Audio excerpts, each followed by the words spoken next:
I was born on Christmas Eve in 1998 in Franklin, Tennessee. And when my parents had me, they were pretty young. They couldn't be any much older than 18 due to certain circumstances that I'm not too familiar with. They couldn't keep me, so they had to make the really hard decision to let me go. There was a woman named Denise Hill that was working as a nurse that night. In fact, she was in the same room and she actually delivered me from my mother.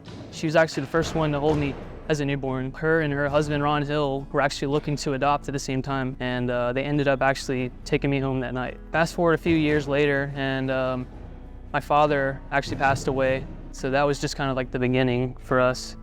And kind of like where some struggle started there. So her being a single mother, obviously that's no easy feat. And so as she had to work full time to take care of me, that kind of left me alone. And I didn't really have a male role model or father figure, to be exact. So it was pretty hard as a young man. So.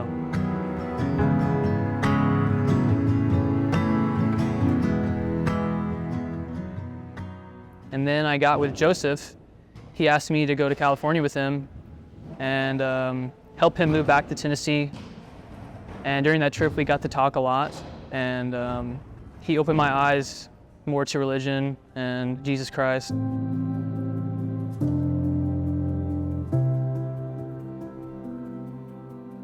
We started diving into some serious conversations, and obviously he was like very curious, and I've never been really ashamed of what I believe, and you know, I'm always welcome to talking about whatever with people and sharing what I believe, and hoping that, you know, maybe that could make a difference in their life or help them somehow, or however I can, you know, change their mind to something that I think could maybe help them. I think he was just probably really shocked because he probably not heard that kind of like belief system or that much like passion for what I believe in or something, you know. I think it just kind of surprised him. Like I said, it didn't really hit me all at once.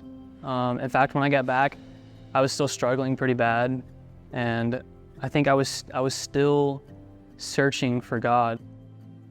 Over the years, like I always knew this was a Christian-based place, you know, and that was one of the reasons why my mother actually was okay with me skateboarding, is because she saw what the place was like. She saw this was like a second home for me, and that, you know, God was present in here. Whether they're believers or not, it's just it's been something that unifies people from all different backgrounds, and it's a place that we can all congregate and come together and unify and you know, share our struggles and our victories. I started going to family dinner and skate church and just hanging out more and more, and just that's when I felt like I was coming out of my shell. So one night at family dinner, Black Voices was here, and they were singing the gospel, and that just really, really touched me.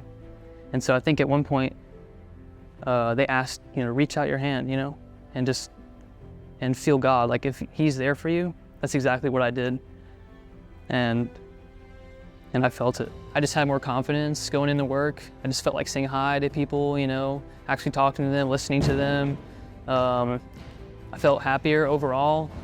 Things seemed brighter, just more color to everything, and I just had more confidence. Knowing Kenji before, I would say that he was a lot more quiet, probably not as confident, and you know, since we've had this conversation, and I think Rocketown has also been a big part of it. I'm definitely not going to say that I was the only reason that he found his faith, but you know, I'm just grateful that I was a part of that. But I think you know, he's definitely grown and matured and become a lot more confident and just become a lot more comfortable in his own skin, from my perspective at least.